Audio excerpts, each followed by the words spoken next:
Hi, everyone, and welcome to another episode of Unpacking Possibility. I'm your host, Tracy Stein, and today I am really so excited to introduce you to Annette Simmons. Now, you may already be familiar with Annette's work, and I'll tell you why.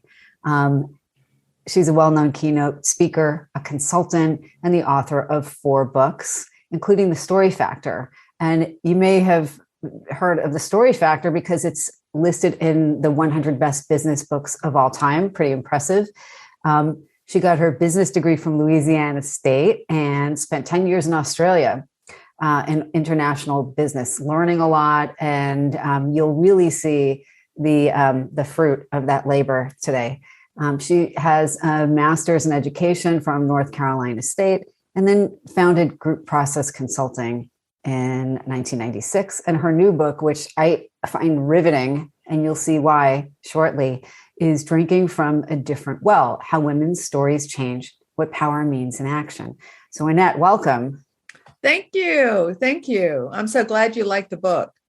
It is, as I mentioned a few moments ago, I'm still reading it, but it is honestly riveting. And it is rare for someone to say that, I think, about a nonfiction work, but it is compelling from the first pages. I've been teaching storytelling for over 20 years. And one of the things that I tell my participants when I'm teaching is that if a story is boring, tell more of the truth. And so that's what I did is I just tried to tell as much truth on behalf of as many points of view as possible. And that comes through so clearly. And I have to say, it is a very courageous book. It is an incredibly authentic book. And you almost forget as you're reading it that it is a book about business. It is a book about power dynamics.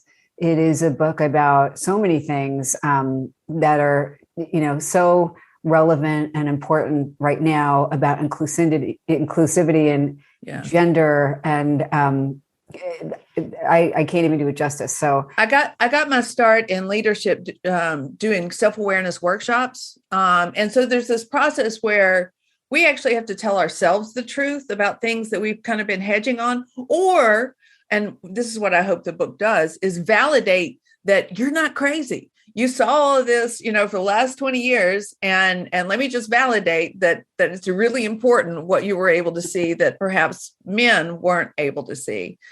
And so this book, I actually wrote it to be a self-awareness workshop, similar to what we would do in person. And it really comes through. It feels very personal. And in fact, you start early on with your journey. And I'm hoping that rather than my summarizing it, that you can encapsulate it here for, our listeners, because your journey really informed your work even decades later. Yes, definitely. I lived it.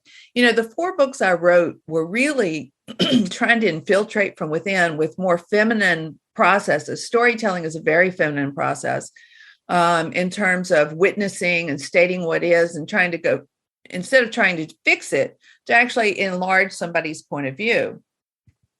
My point of view, when I was born and raised in Shreveport, Louisiana, by a dad who wanted me to be a lawyer, and he taught me exactly how to go about it and never complain, work hard, compete to be the best, that sort of stuff. And so I didn't want to go to law school, and I didn't want to tell my daddy I didn't want to go to law school. So I moved to Australia instead.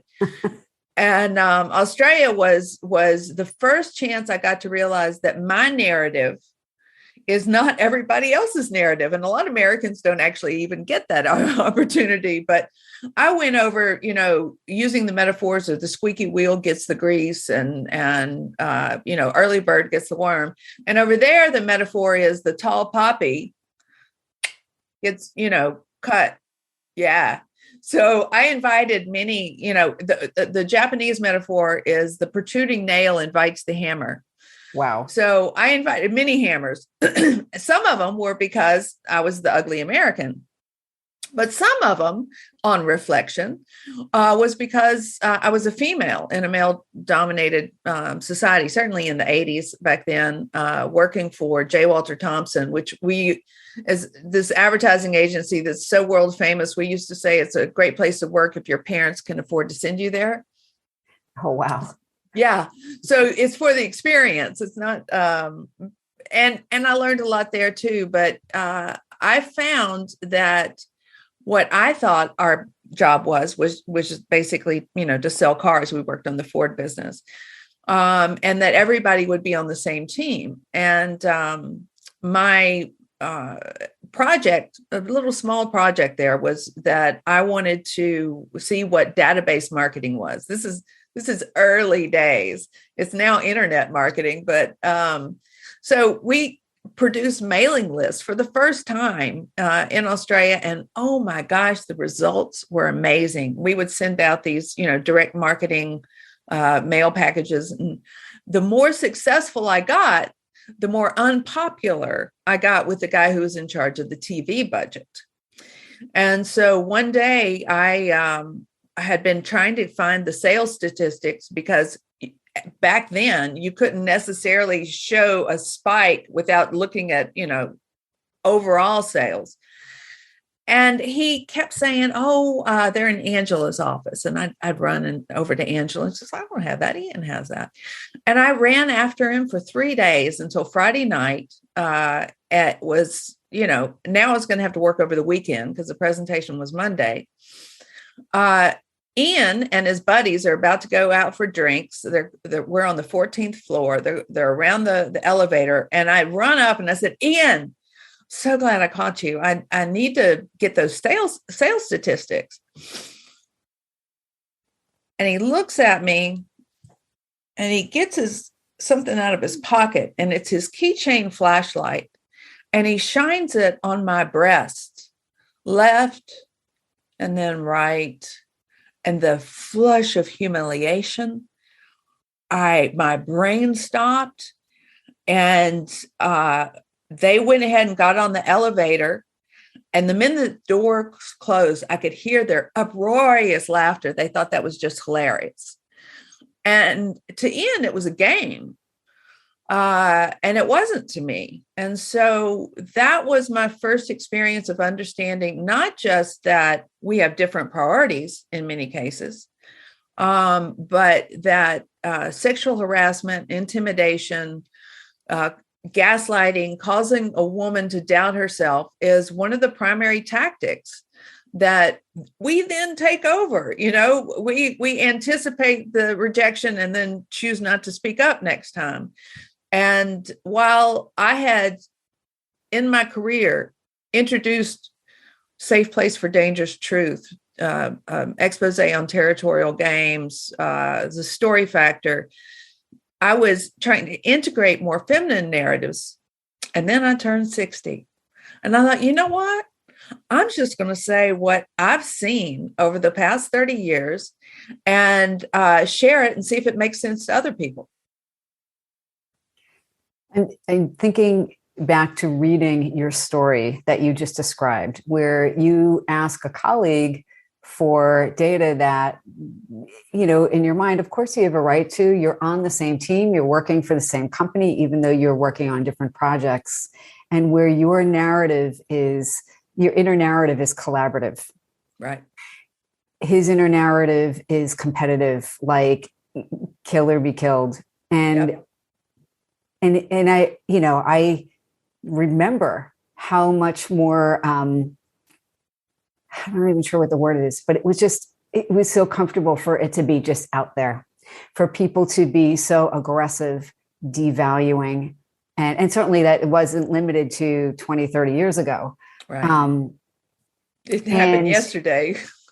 And I remember your description in the book of how your boss heard of this, but in the nicest quote possible way, said, don't talk about it because it's just going to make things worse. And that is such a common narrative. Yeah.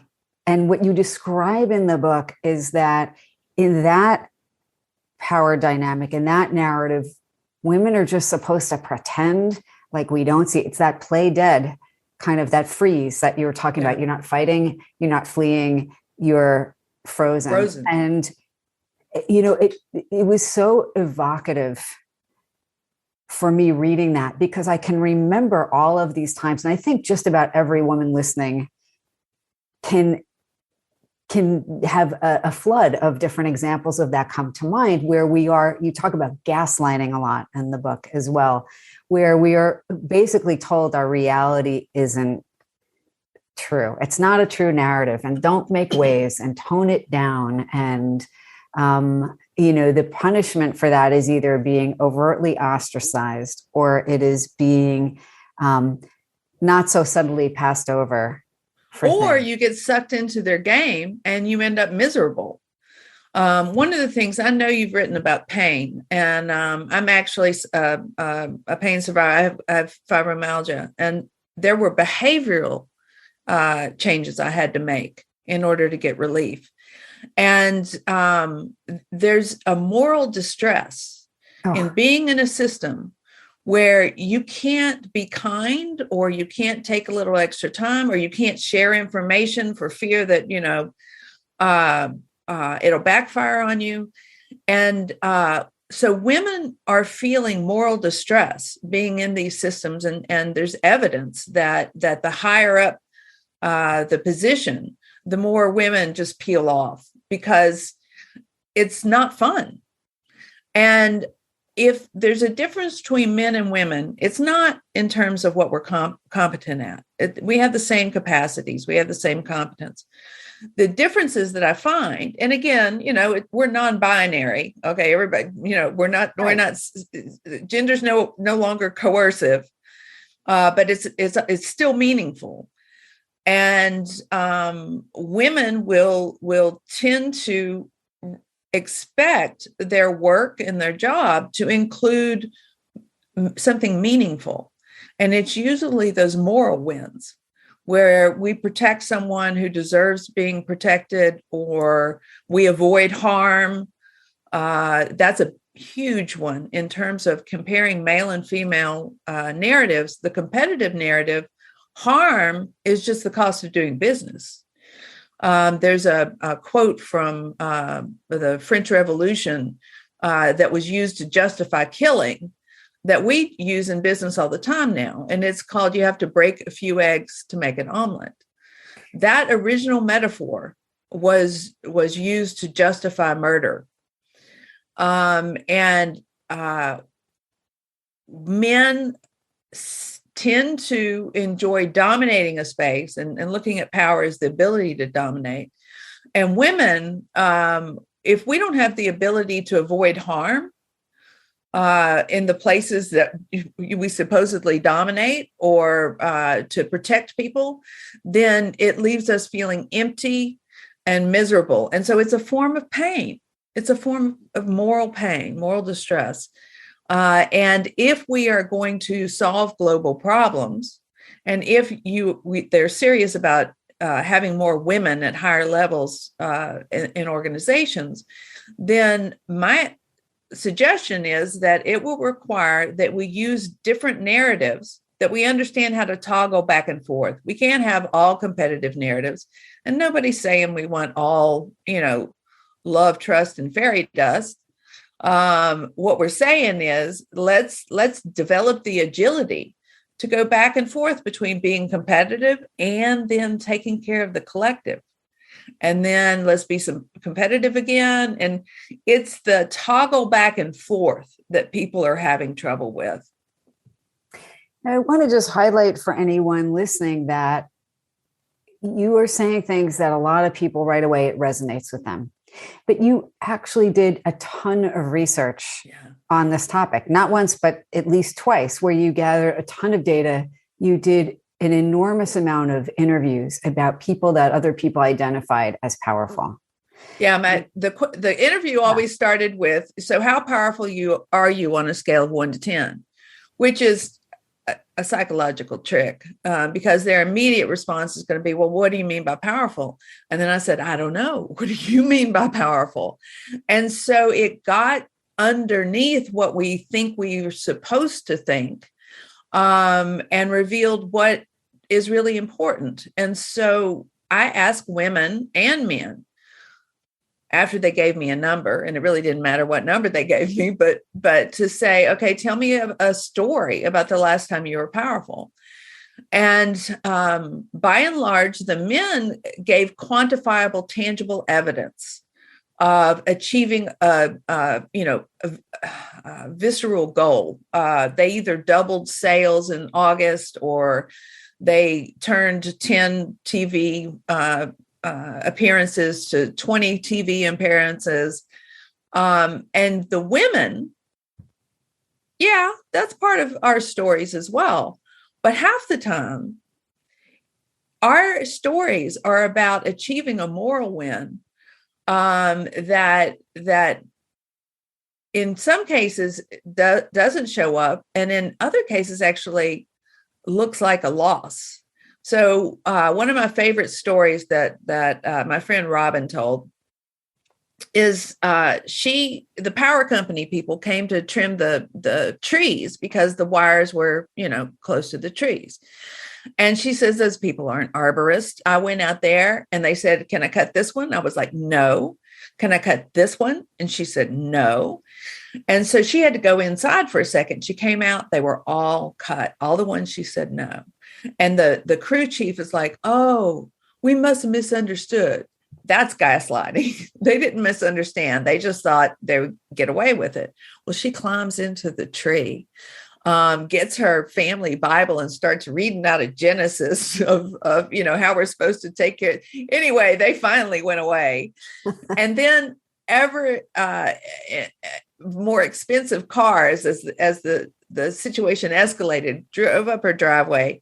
And she said, if the poles were straight, these wires wouldn't be in my trees.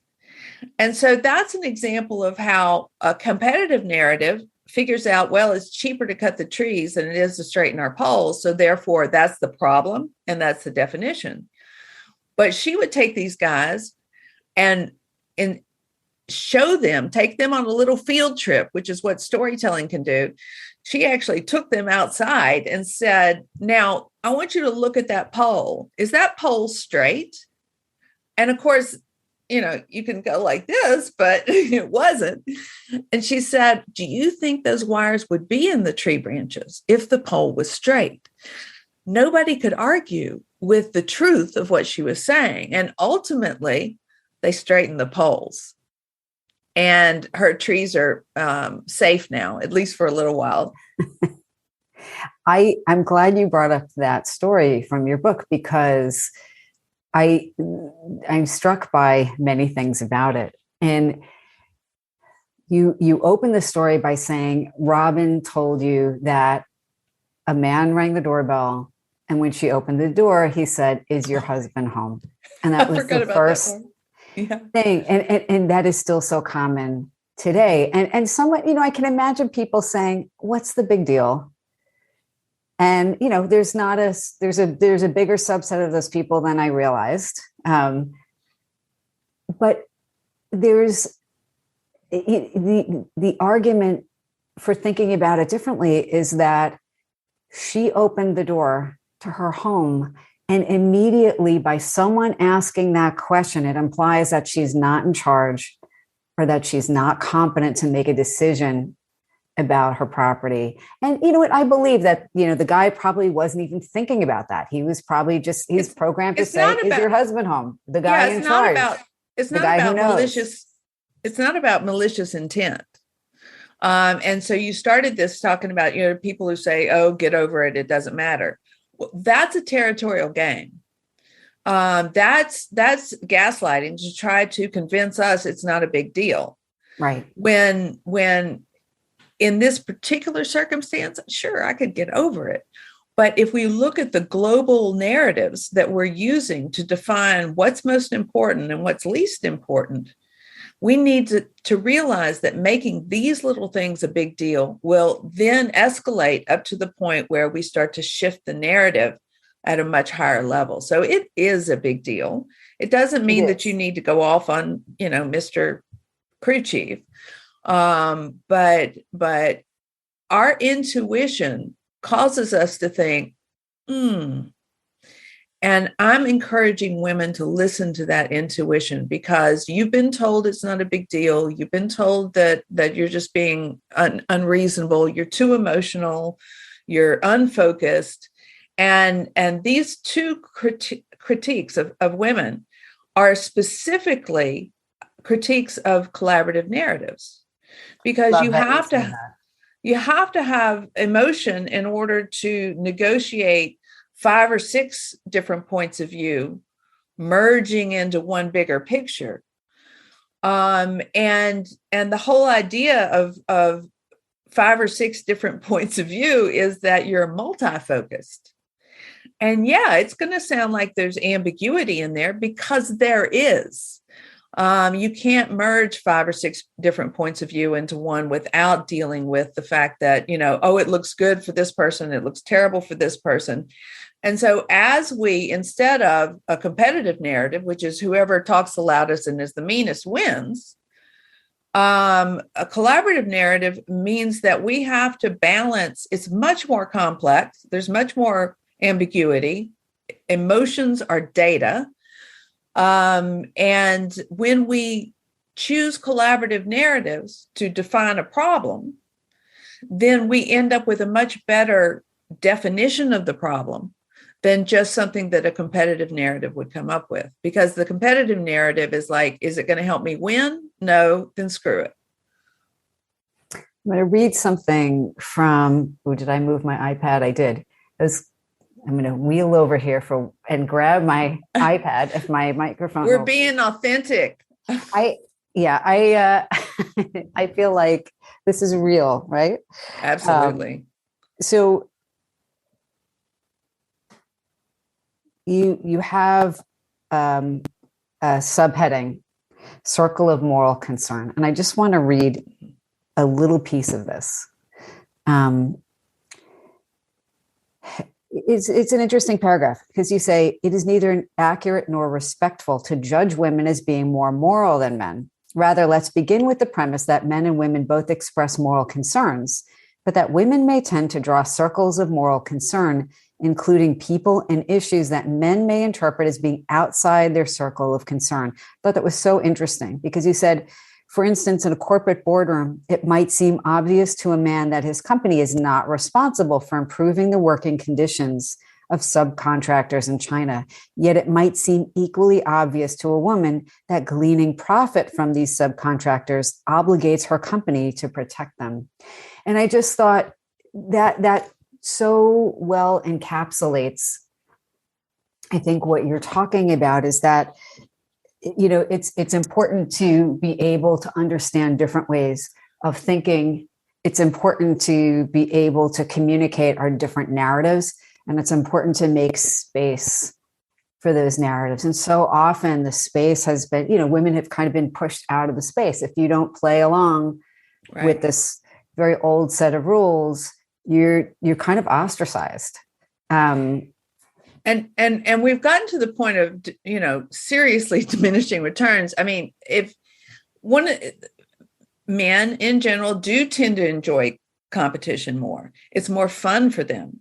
And so all of business has been designed based on the idea that business is a game. But business, when somebody else has to lose. Right. And so what happens is that harm avoidance is the critical area where I see most of the conflict in terms of power struggles. I don't know if you marched back in 2017, but I did with all the women, and it was just like millions. And I mean, we were so packed in there, and there was a visceral experience. A lot of men said, these women don't even know what they want. So I guess we do. We just can't seem to explain it to you in a way that you can grasp. We want to protect collective well-being. We want to do well, but we also want to do good. And if you remove that from our ability to do our jobs, then we walk. And so the Great Resignation, there's a whole lot of people walking because they don't feel protected or included.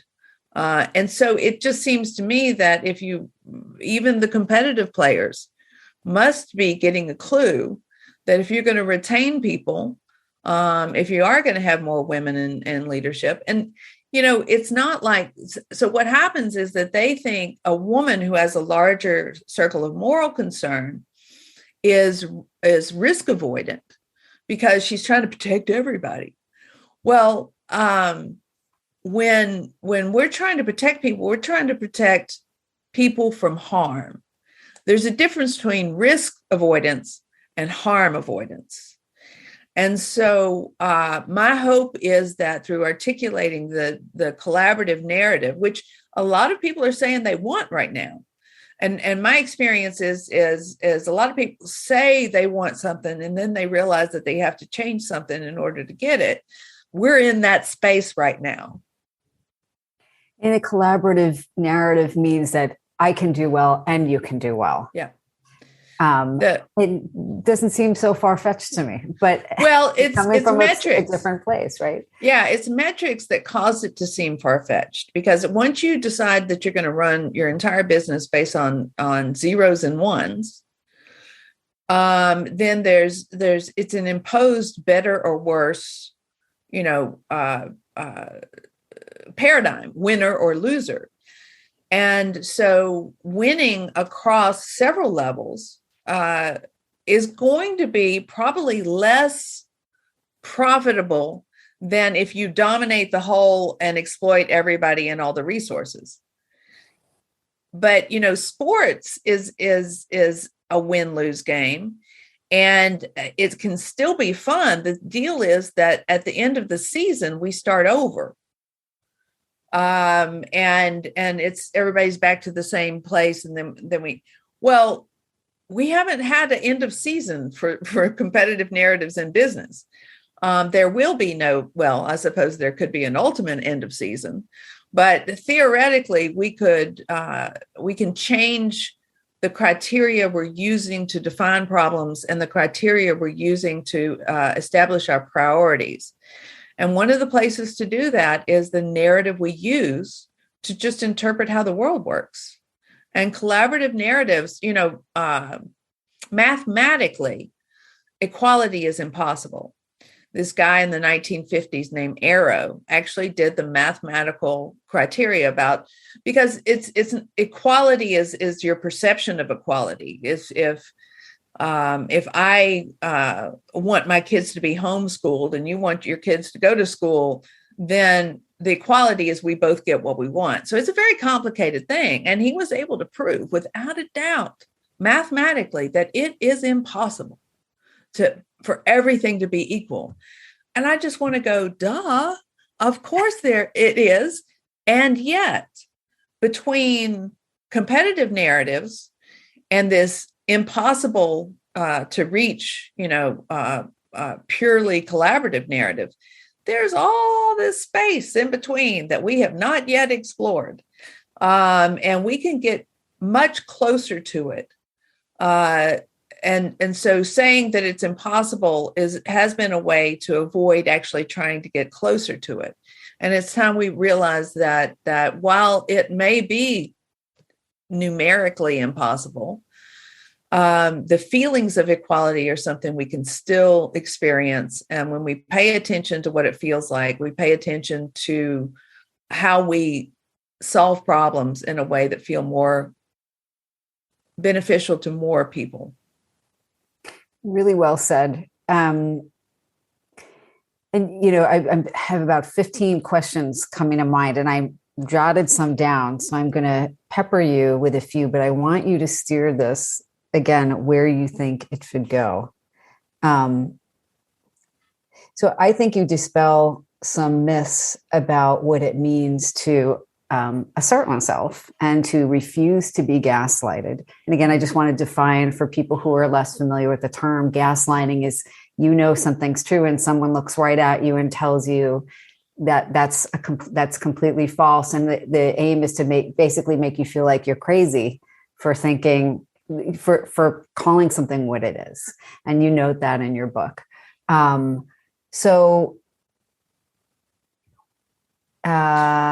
There was something, sorry, I'm trying to, it's at one point, back to your story about Robin and, coming out to find that the tree branches, she said, shouldn't be cut, were just cut. And the man, the supervisor looking at her and saying, well, I don't know, these workers must have done this, when obviously that's not what would happen. You say something that I thought was very interesting, because a lot of people, I think, have this false belief that in order to take up space and in order to assert ourselves in a context sometimes where we're very much told that we shouldn't, kind of like the who do you think you are kind of context, or don't make waves or whatever. What was interesting is you noted that she didn't waste her precious energy on being offended, nor does she let herself be manipulated. And so one can call it like we see it without, not so much as to avoid making waves, but I'm thinking of the Marsha Linehan thing of being, the difference between being right versus being effective. And sometimes we know we're right, but it will gain us nothing to try and convince someone who can't hear it. But there are lots of ways to know we're right and to be effective. And she remained focused on her goals. That's something I had to learn the hard way, because I would get offended. And when I got offended, either I would pop back in some way, tit for tat, like, you're going to diss me, I'm going to diss you, which is just playing into the competitive narrative. Or I would shut down, which is another way of and just leave. And many times unwillingly, like this scene in front of the elevator, my brain didn't come back until 3 a.m. I froze. Understandably. And what I learned, because I use the same methodology to find out what turf wars were. I would say, tell me about a turf war. And they'd say, well, there's a backstabber. And I'd say, well, actually, there's no knife and blood. That's a metaphor. What happened? And so I identified all these games because they ticked me off. So almost all my books have been a pet peeve that I sought to solve. And I began to recognize in myself this either get mad or shut down. If I get mad, then I am playing into their desire to make me seem hysterical. And then I embarrass myself, or I further denigrate my position. Or if I freeze and go silent, the trick is to stay sane and keep moving forward.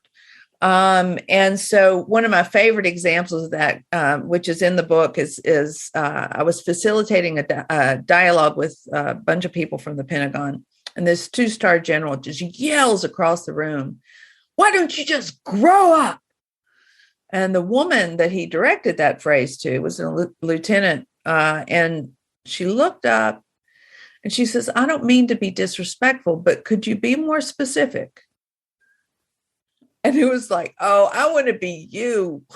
That's fantastic. And so it's in my head whenever I get slammed in that sort of way, or somebody seeks to explain why my book doesn't make sense, and my reaction, my go-to is, tell me more. Because if I flip out or if I go silent, then I'm not helping anybody. And what I learned is these territorial game players, it's so pervasive. They don't even realize there's another way to react here. And I figured out a way to give people second chances, even third chances. And it's amazing. You're not going to get 100% response, but you certainly don't get any response if you flip out or shut down. So finding a ways to give someone a second chance to hear themselves speak. And what that woman's response did was it took all of this aggression that was being hit at her, and instead of the equal and opposite aggression, she just simply highlighted what was going on, and it takes the attention back to the bullier. And sometimes it works and sometimes it doesn't, but it works more often than not trying. You're making me think of something that I've used this example a lot with patients and just in general. And it's something that, I, like most people, took a long time to kind of get this, to really understand this. But when I picture that general, a lot of times when people are that aggressive, sometimes they're just discharging aggression. And also somebody in that position has been permitted to do it. Rarely is somebody challenged, right? But they're discharging energy. And you're absolutely right. Our instinct usually is to punch back, metaphorically, or to just shrink.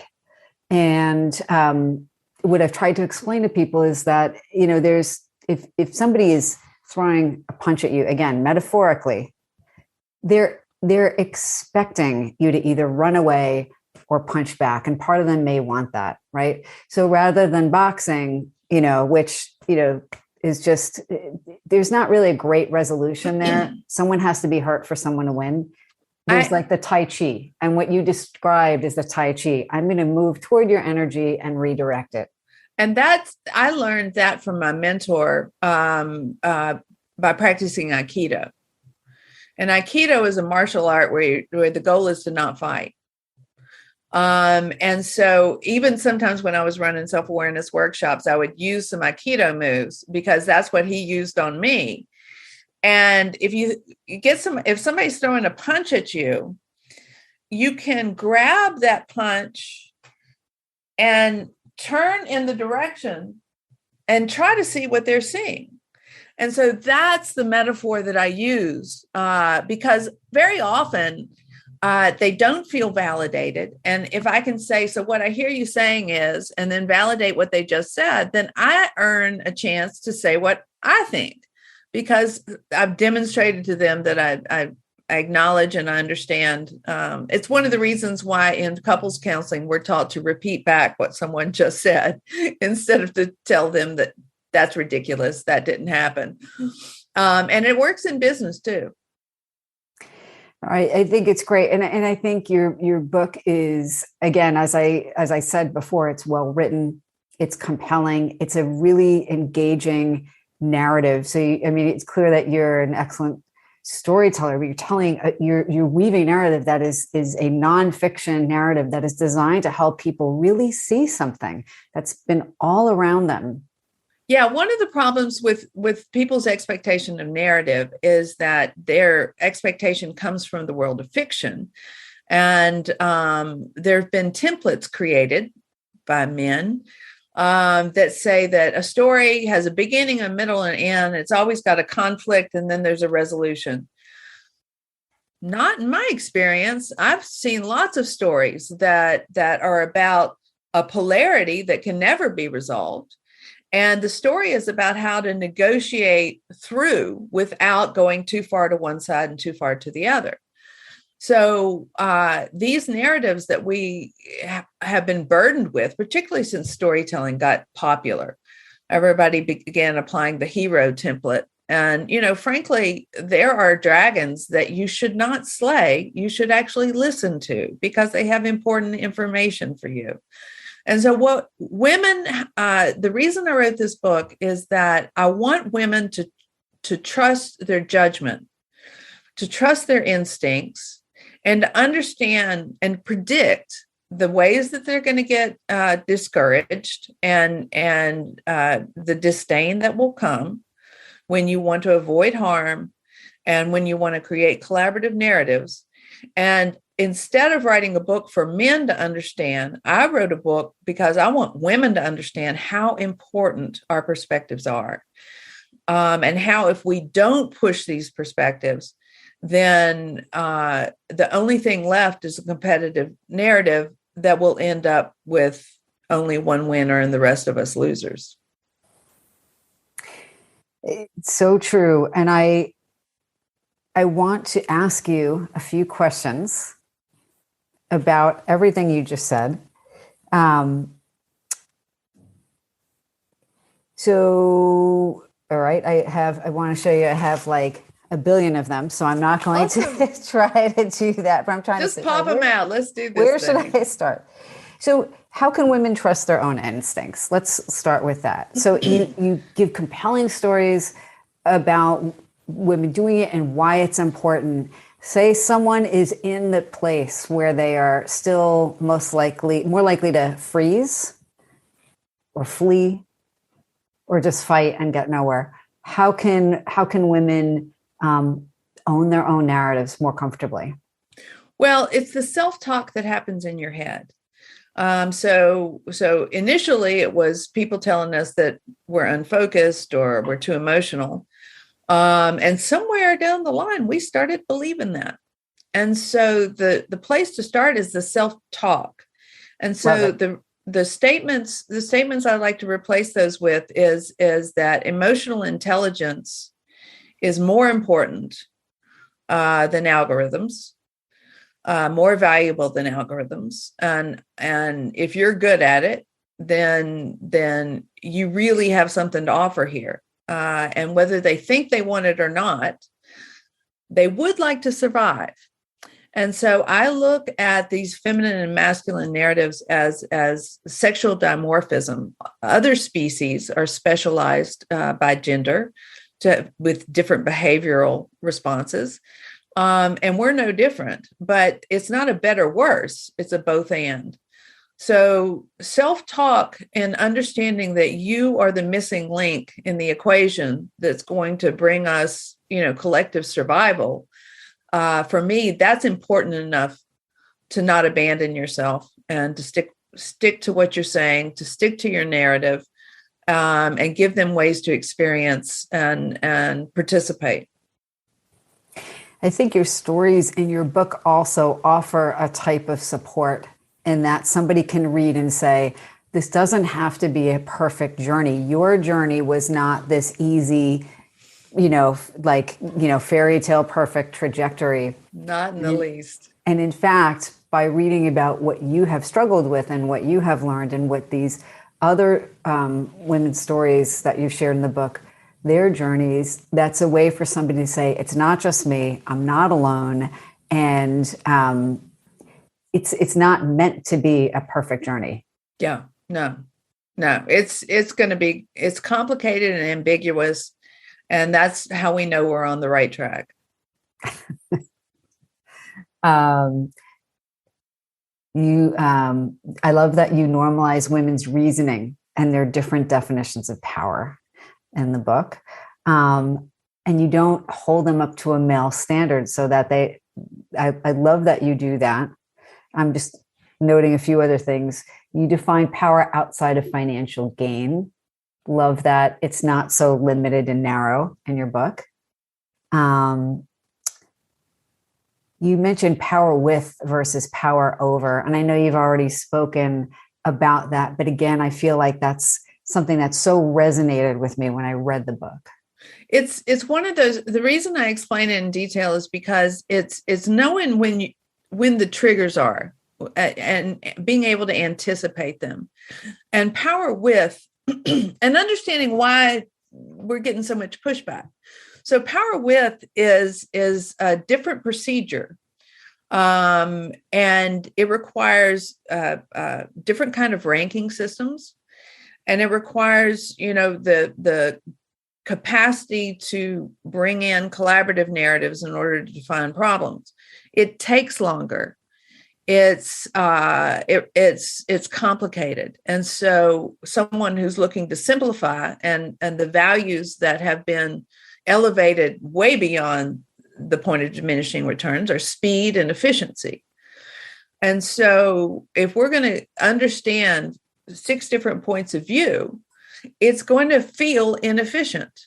Surely I could make the decision on behalf of everybody here and we could move on. Yeah, right.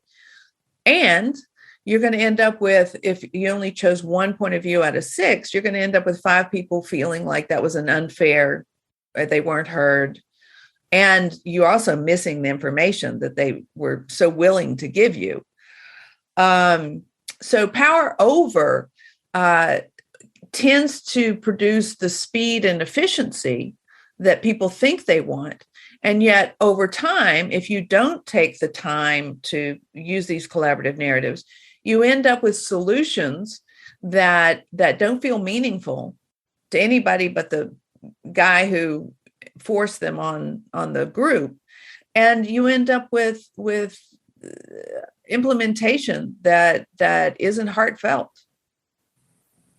No, totally true. And so as you were talking about that, I was thinking of another point that I took from your book, kind of tangentially related to that, is that when you have this paradigm shift, and when you shift your own kind of stance and start to value your own more collaborative narrative, stand up for things that there's a lot of pressure to not,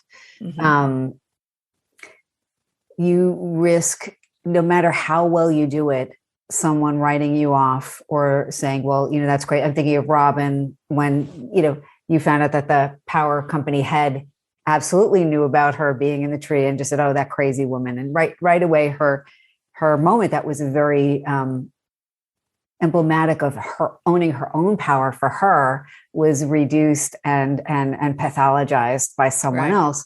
What I took from that is that it's important for people to remember that just because someone else doesn't get it doesn't take away from the validity of your narrative. Yes. And in fact, when you're going through this kind of large scale shift, this cultural shift, many people will not get it and will resist or devalue your narrative. When you were saying you risk people coming, it's like, no, you guarantee people coming to judge.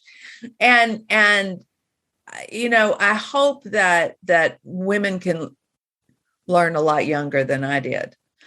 But I'll recount a situation where it's a thing we learned when we started learning how detrimental codependency is. And so how do I step out of this? How do I create boundaries? And so I had a podcaster who was said he was interested in the book. And we had a preview interview, and I signed on to Zoom.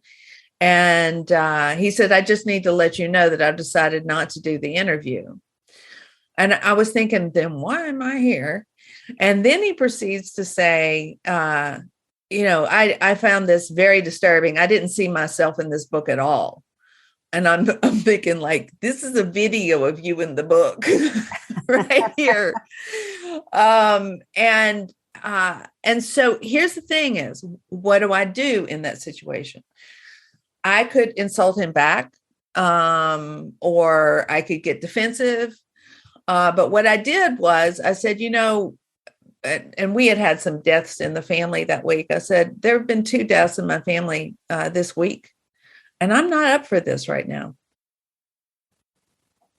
So if we can end this conversation, I think that would work for me, and you don't want to pursue it anyway. And I know what he had planned was, and he had notes, telling me what I don't understand, and how ridiculous. I don't know what he had. I didn't want to find out. And so I learned that I have to nip that in the bud. Instead of being sucked in and wanting to, bring this one person around and help him have understanding, I have learned when to walk away. And it's a much better use of my time to talk to people who are curious about it and interested. And I just didn't feel like being bullied that day. And I think that's completely valid to just say, like, this is not worth the cost to my emotional energy. and you're never going to take everybody's never going to come along and get it. Everybody's never Right. going to be, I mean, that's really kind of a lot of what you're talking about too, is this larger kind of idea where, people have been socialized not to worry about other people's feelings or point of view. And, I don't actually know that there's anything. There's a lot of times there's just not something we can do with that, and we can choose to focus our energy on helping the people who want to say, how do I learn to trust myself and honor my own feelings, and not constantly defer to other people's definition of what's okay, or not help other people exclude me from the discussion. Yeah. We don't need to give the bullies any more energy. And, like some people just, it's like with anything, some people just aren't going to get it, or they're not going to be open. But I think, again, I want to reiterate that I did not see your book as overwhelming. I think it was very moving and it was very evocative. And it definitely brought a lot of stuff up for me as I read it. And as I think it would for most people, or certainly for most women, but, not only women. And my husband loves it. He, at times more than I do, because I'm like, oh, okay, wait, let's move on. But and then I had another interview with a man who said, you say you wrote this for women, but I think men need to read it. And I'm like, that's great, but I had to create a point of view in order for this story to feel cohesive and whole. And so in the beginning, it was written for women. I think it's great. And it's funny that you bring that up about your husband, because this morning my husband said, oh, good luck with the interview. And I said, you have to read this book. And I explained it to him, and he said, I really want to read it. It sounds really important and interesting. And the thing is, again, I don't see this as I don't see it as polarizing. I see it as elucidating and important. I hope so. And, like, I feel like there's a big enough table for everybody. And I think that's the general aim of your book. And I think helping people to feel, again, more comfortable honoring what they feel and think, not discounting their own truths, taking up more space, and realizing that it's okay if everyone doesn't get it. Yeah. Yet. I think it's really important. And again, it's so well written. It's psychologically sophisticated, but it's approachable. And again, I started studying psychology when I was 13. My dad was a social worker, and I read transactional analysis and rational motive therapy, and so it's always been my habit to look for solutions and test them. And if they don't work, then I look for new solutions. And this is my effort to show a new solution instead of power struggles, understanding that the conflicts we come into aren't supposed to be resolved. One wins and the other loses. The conflicts we come into are contrast, and it's two sides of the same coin. And so understanding how to manage both without pretending like the other just doesn't matter, that's the essence of the collaborative narrative. Well, I think it's really helpful. I think it's going to be very important for people especially for people who are starting to find their own voices, or who are feeling this kind of vague stagnation or dissatisfaction, and are saying, well, what to pay attention to and how that can shift. And really people just not feeling alone as they go through that process. And I wonder about the younger women, because the internet has operationalized competitive narratives in everything we do now, to the point where, friends are no longer friends, they're contacts that you network, and it's all turned into a big Amway conference. And so I don't know if these younger women are going to realize that the systematized biases that they're dealing with. Although I do know that I dedicated this book to Greta Thunberg because it's these very young women who are uncompromising about collective survival, who will discover the barriers that are built into our systems and start to redesign them.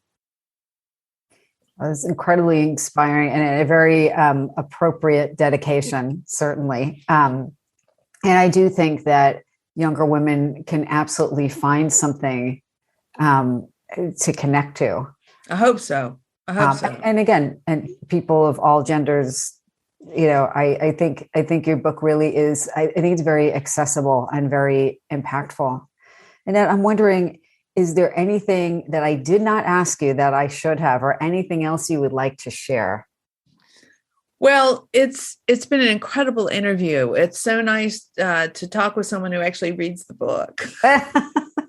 And so you've done a fabulous job of reflecting the things that I thought was most important. The only thing that I would want to reemphasize is this idea of sexual dimorphism. That explain it for people who may be less familiar. Okay. So you know how hummingbirds, the males are all pretty colors and the females are kind of dull. Same with cardinals. Although the girl cardinals are the most beautiful, without a doubt, no matter what anybody says. What happens is that life gives us paradoxes. And one of the biggest paradoxes of being a human being is, do we take care of us or do we take care of them? And so evolution came up with this idea that I'll have females specialize a little bit more in taking care of them, and I'll have males specialize a little bit more in taking care of us. And as long as they communicate, then we're managing both sides of that paradox. And so it's really functional for the genders to be different. It's not coercive. You get to be whatever gender you want. I have felt more masculine at times and more feminine at times.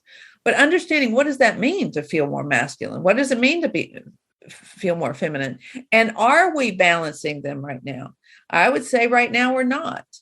And it's not unnatural to expect males and females to have complementary and supporting, paradigms.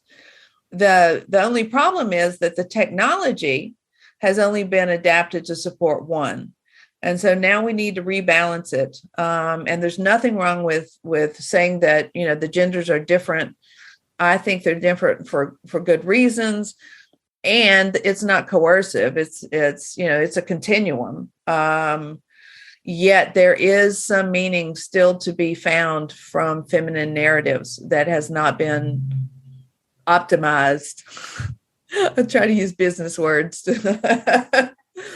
And so it's important for women to speak up and anticipate how you'll get shut down and not let it happen. Very, very well said. I could talk to you all day, but I'm aware of your busy schedule. But Annette, I want to thank you so much for joining me. Your book is Drinking from a Different Well, How Women's Stories Change What Power Means in Action. And people should check out your other books as well.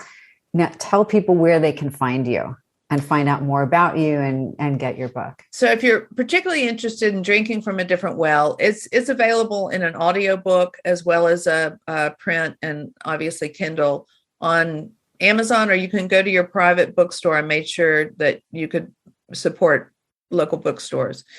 The website for that is differentwell.com. And then if you want to see everything I've done, the website is AnnetteSimmons.com. And that has all my books on it.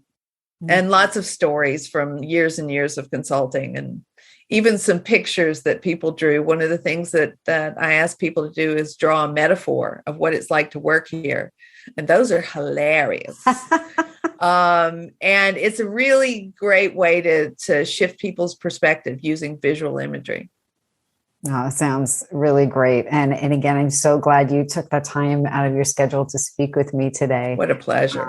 Yes, so thank you. This has been another episode of Unpacking Possibility. You can learn more about Annette Simmons at her website she just mentioned. You can follow me on Facebook and Instagram. And if you like the episode, and of course you will, remember to hit like and share and follow. And until next time, be well.